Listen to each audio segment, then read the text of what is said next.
Tātad, labvakar, mani sauc Kārlis, esmu no 12 soļu grupas, esmu alkoholiķis. Mēs lasām dzīves stāstu, kas neapcelti pārtulkots latviešu valodā, 3.7. ceļā.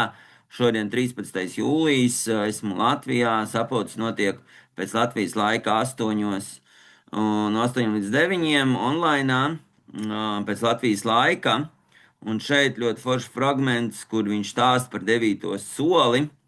Tātad, tad puisis, viņš saka, sponsors viņam mācīja ielūkoties savā dvēselē, un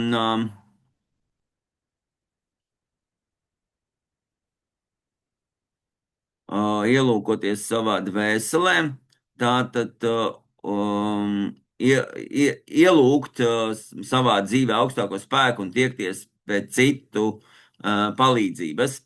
Tātad viņš man iemācīja, kā ieskaties spogulī un just patiku, pat cieņu pret vīrieti, tad pret sevi, kas raudzījās pretīm. Kad es sasniedzu 9. soli, mans entuziasms sāka noplakt. Kādu rītu es pamodos, izmirts sviedros un nespēju tikt pāri kādam murgam, ka šī bija mana skaidrības pēdējā diena. Pēc tam, kad biju piezvanījis saviem draugiem un sponsoram, es zināju, kas man jādara. Es pavadīju visu dienu, vairāk nekā 8 un 9 stundas, apmeklējot cilvēkus birojos un atlīdzinot, kur vien iespējams.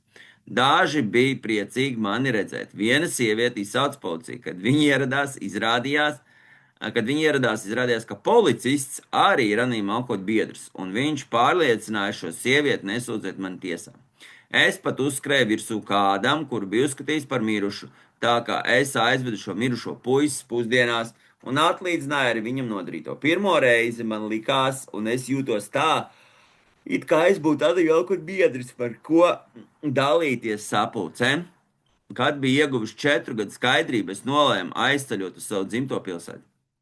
Tā bija viena no retajām reizēm, kopš biju to pametis, baidoties no cietuma draudiem. Es atlīdzināju vīrietim, kuru 15 gadu vecumā bija centies nogalināt. Es apciemoju un atlīdzināju vairākiem cilvēkiem, ar kuriem biju sēdējis pie pateicības dienas vakariņu galda, un kuri bija vērojuši mani centienus izdarīt pašnāvu viņu priekšā. Es pārādos mājās pārguris, taču es zināju, ka kaut kādā veidā tomēr biju rīkojies pareizi. Visticamākais tā nav nekāda sakritība, ka nākamā gadā mans vecais draugs mani atkal uzaicināja piedalīties pateicības dienas vakariņās.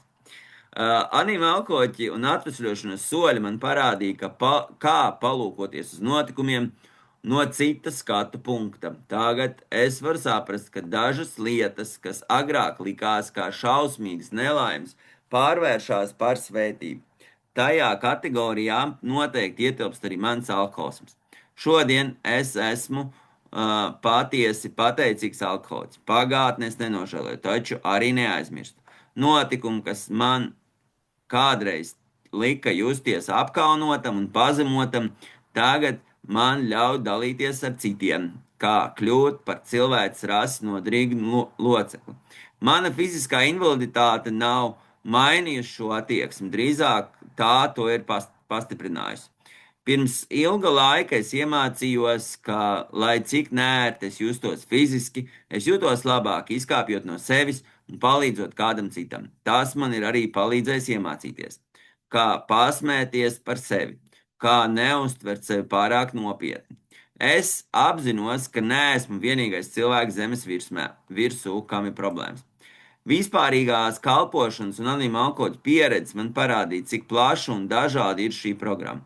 Es esmu apceļojis Amerikas Savienotās valstis un pirms vairākiem gadiem pāris mēnešus dzīvoju Izrēlā. Kamēr atrados tur, es apmeklēju sapulces un biju sapulces vadītājs grupai, kas atrodas bumbu patversmē.